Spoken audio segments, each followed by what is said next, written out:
beef peposa. We're gonna start out, we have a large chuck.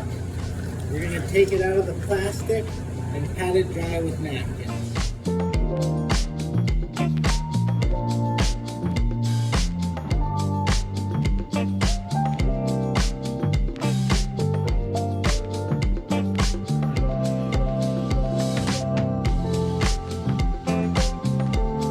Once patted dry, we're gonna take off any of the harder fat parts. Usually there's some along where the ribs would be.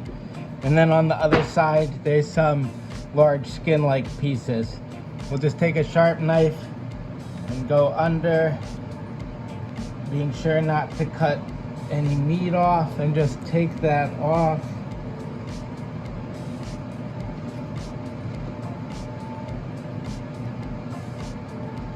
There, flip it over. Same thing with these rib cuts. We'll go just very close along the fat. 1, 2, and 3.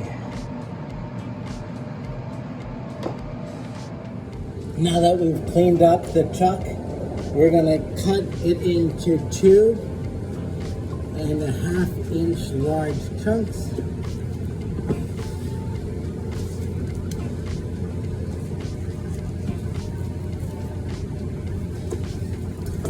And that's about the perfect size.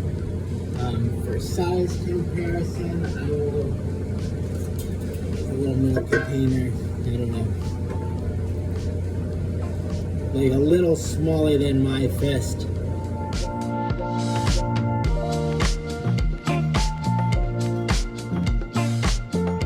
Once in cubes, I'm gonna start seasoning it. I have about just under a cup of salt here. I'm gonna just slowly add it. I want to do it in 2 batches just to make sure it all gets covered evenly.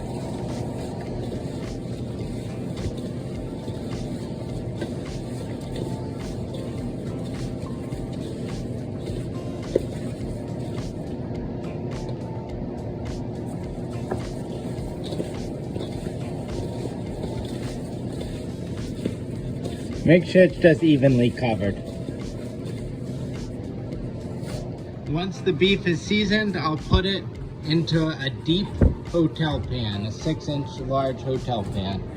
Cut up and put into our hotel pan. We're going to add 3 bottles of wine.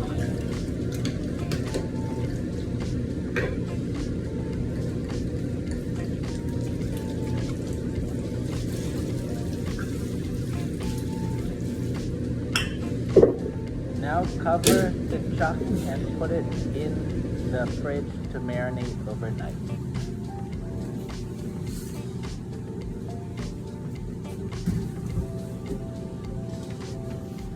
The very first thing the next day, you're going to preheat your oven to 300 degrees. We have our marinated beef, and we have a perforated hotel pan and a deep hotel pan.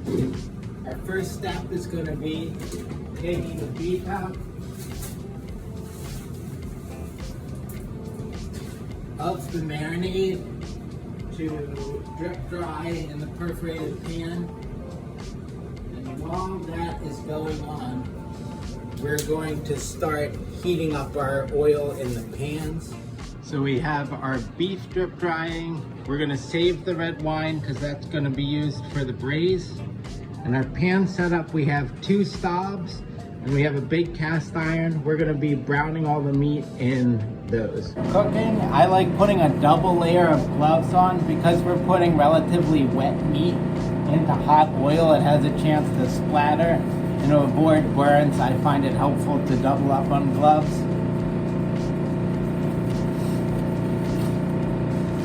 Once we've done that, we can crank our heat up. Full blast.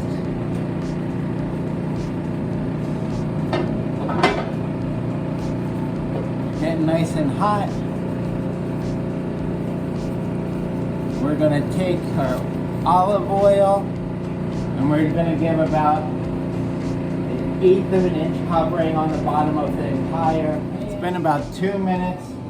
The oil is just starting to smoke a little. You can feel heat coming off the pan. I'll try and show you guys real quick. So that's you can see it smoking a little bit. There's oil. We'll make sure it's evenly dispersed. Then we're gonna grab meat and we're gonna start browning it by side. I'm gonna load up that pan, making sure not to overcrowd it. I'm also gonna turn on the hood so it's gonna get loud.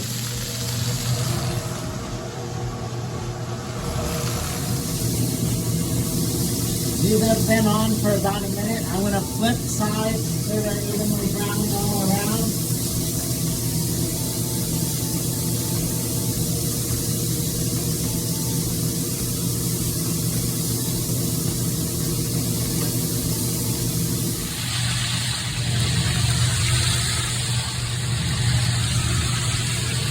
I'm working right to left so I can keep track of which ones have been on longest and the ones I just put on.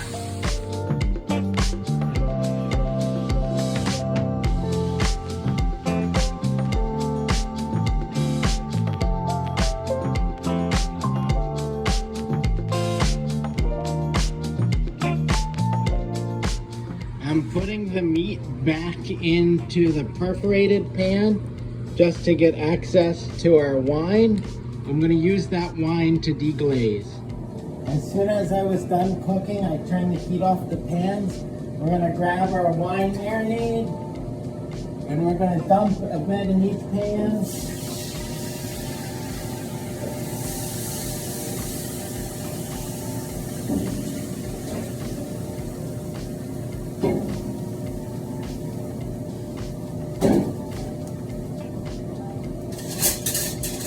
Like taking a flat spatula real quick and just doing a quick back and forth.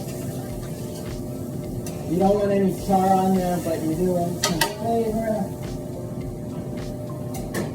And then I'm going to combine all the liquids back into a big pot.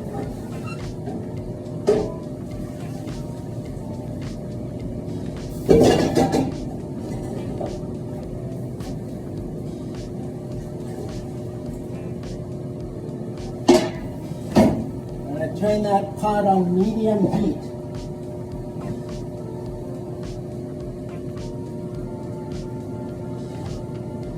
I'm going to add 2 large cans of tomatoes. 1,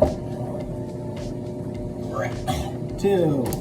These are 6-pound, 6-ounce cans. All right, here goes the tomatoes. I like to get a little bit of the brine in there, swish it around, and get any residual tomato buck in there. It's delicious.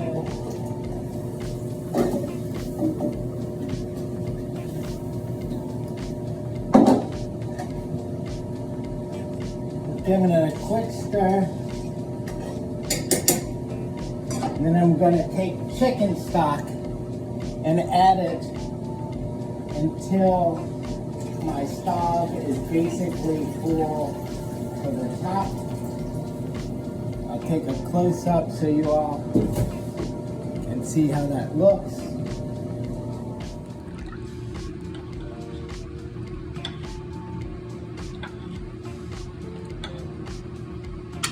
Now I'm adding 15 to 20 finely chopped garlic.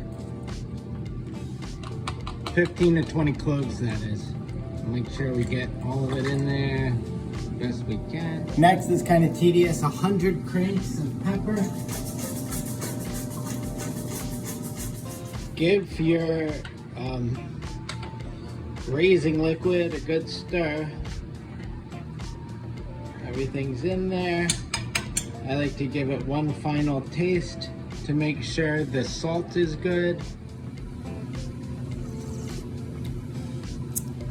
We're going to separate the beef into 2 deep hotel pans evenly.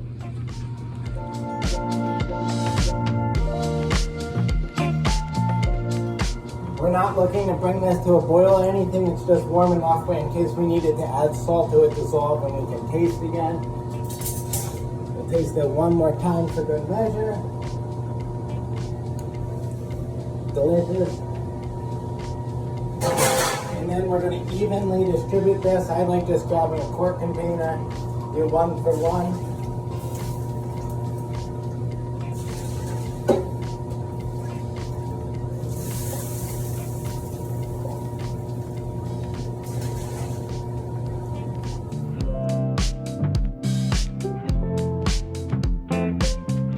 I like to take a double gloved hand again and just mix it all together. You want to see a little bit of the beef up top, but most of the beef submerged is looking pretty good.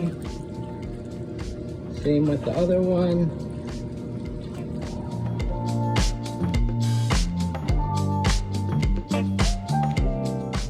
Now I'm adding 1 layer of plastic to cover the top.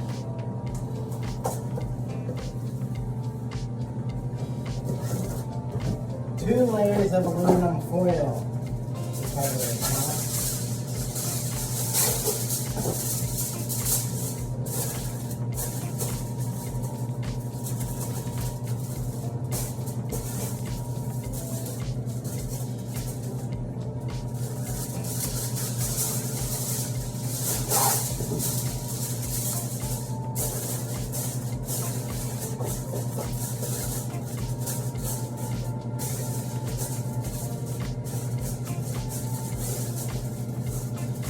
Make sure it's just nice and tightly covered.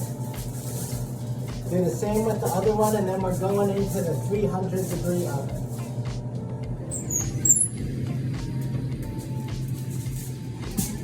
These fit very snugly together in this oven, so you want to push it as far as you can. Careful not to burn yourself. To the left. Then you're going to try your best not to scrape off the foil by lifting it from the bottom and back a couple times.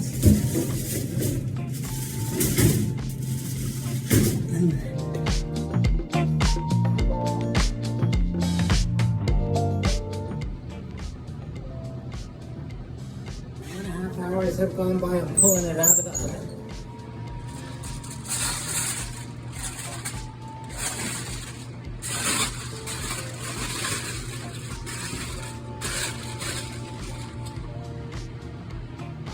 Once out of the oven, recover and let cook on the counter for about another hour and a half.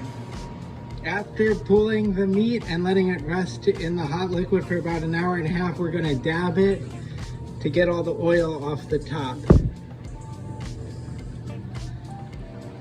Once the oil's patted off, put into 4 different half pans, and then it's ready for service.